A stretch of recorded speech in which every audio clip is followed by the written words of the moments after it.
நேத்ரன் இறப்பிற்கு பிறகு அவருடைய மனைவி தீபாவங்க தன்னுடைய கணவர் ஒரு நாள் கூட உடம்பு சரியில்லைன்னு சொல்லிட்டு ஹாஸ்பிட்டல் போனது கிடையாது. ஆனால் கடைசி காலத்தில் அவர் ரொம்பவே கஷ்டப்படுறேன்னு சொல்லிட்டு சமீபத்தில் அடுத்த பேட்டியில் தன்னுடைய கணவருக்கு நடந்த சில உண்மைகளை உடச்சி பேசியிருக்காங்க.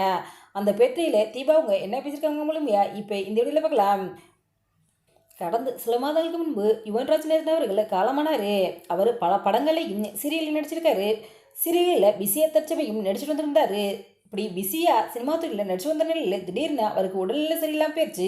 அந்த கட்டத்தில் அவங்களுடைய மகள் தான் சமூக பக்கங்களில் தன்னுடைய அப்பாவுக்கு கேன்சர் நோய் பாதிக்கப்பட்டிருக்குது. கடவுள்கிட்ட ப்ரே பண்ணிக்கணும்னு சொல்லியிருந்தாங்க. நேத்ரன் அவர்கள் கூட இந்த வியாதியிலேருந்து மீட் பண்ணி வந்து நான் திரும்ப ரசிகர்களை மீட் பண்ணுவேன் அப்படின்னு சொல்லியிருந்த நிலையில் யாரும் எதிர்பார்க்க ஒரு சூழ்நிலை திடீர்னு நேத்ரன் அவர்கள் காலமானார். நேத்ரன் அவர்கள் காலமானதான் அவருடைய ரசிகர்களுக்கு மிகப்பெரிய அதிர்ச்சி ஏற்படுத்துனுச்சு அப்படின்னு சொல்லலாம்.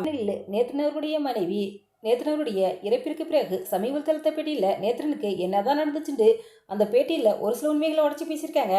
அதாவது நேத்ரன் அவர்களுக்கு ஆரம்பத்துலேருந்து வயிறு வலி இருந்திருக்கு. ஆனால் அதை அவரெல்லாம் கண்டுக்காமல் இருந்திருக்காரு. நேத்ரன் அவர்கள் ஹோமியோபதி மருத்துவத்தை தான் அதிகம் நம்புவாராம். இவருக்கு ஆரம்பத்தில் இதயத்தில் சின்னதாக பிரச்சனை இருந்திருக்கு. அதற்கு ஹோமியோபதி மருத்துவம் தான் எடுத்துக்காரு. அதில் சிகிச்சை பெற்று குணமாயிருக்காரு. நேத்ரன் அவர்களுக்கு வயிற்றுல வலி 4 வருஷமாக இருந்திருக்குது. ஷூட்டிங் ஸ்பாட்டில் கூட நேத்ரனுக்கு நிறைய டைம் வயிற்று வலியெல்லாம் வந்திருக்கா. அதையெல்லாம் ஒரு வாயு பிரச்சனைட்டு அசால்ட்டாக இருந்திருக்காரு. ஒரு கட்டத்தில் வயிற்று வலி தாங்க முடியாமல் ரொம்பவே வேதனைப்பட்டிருக்காரு. அப்போ தான் நேத்ரனுடைய மனைவியும் மகளும் வாங்க ஹாஸ்பிட்டலில் போய்ட்டு ஸ்கேன் பண்ணி பார்ப்போம்னு சொல்லிட்டு கூட்டிகிட்டு போயிருக்காங்க. ஹாஸ்பிட்டலில் போய்ட்டு ஸ்கேன் பண்ணி பார்க்கும்போது தான் நேத்ரன் அவர்களுக்கு கேன்சர் 4th ஸ்டேஜில் இருப்பது தெரிய வந்திருக்குது.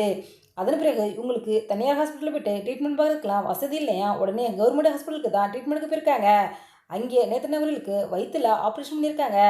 ஆப்ரேஷன் பண்ணதுக்கு பிறகு அங்கே 2 நாளில் பார்த்தீங்கன்னா நேத்ரன் அவர்களுக்கு வயிறு பயங்கரமாக பெருசாக ஊதியிருந்திருக்கு. திடீர்னு வயிறில் தையல் பிரிஞ்சு தண்ணி வேற ஆரம்பிச்சிருச்சான். திரும்ப திரும்ப தையல் போட்டாலும் அது சரியாகலையாம்.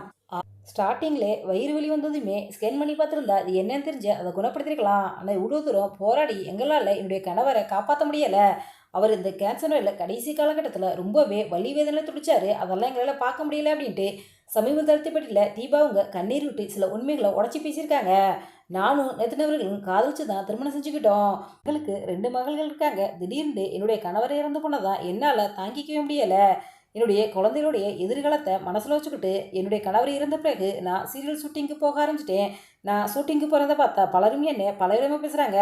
கணவர் இறந்து கொஞ்ச நாளிலே இவங்க என்ன ஷூட்டிங்க்கு போகிறாங்கலாம் பயங்கரமாக பேசுகிறாங்க. அதெல்லாம் என்னால் காதில் வாங்கிக்கவே முடியலை.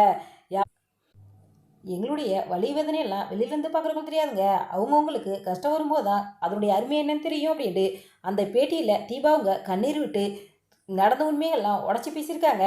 இந்த வீடியோ பற்றிய உங்களுடைய கருத்துக்களை எங்களுடைய கமெண்ட்ஸில் கமெண்ட் பண்ணுங்க. இந்த வீடியோ முடிச்சிருந்தா லைக் பண்ணுங்கள், ஷேர் பண்ணுங்கள், கமெண்ட் பண்ணுங்கள். மறக்காமங்க ரெட் 2 பாயிண்ட்ஸில் சப்ஸ்கிரைப் பண்ணுங்கள்.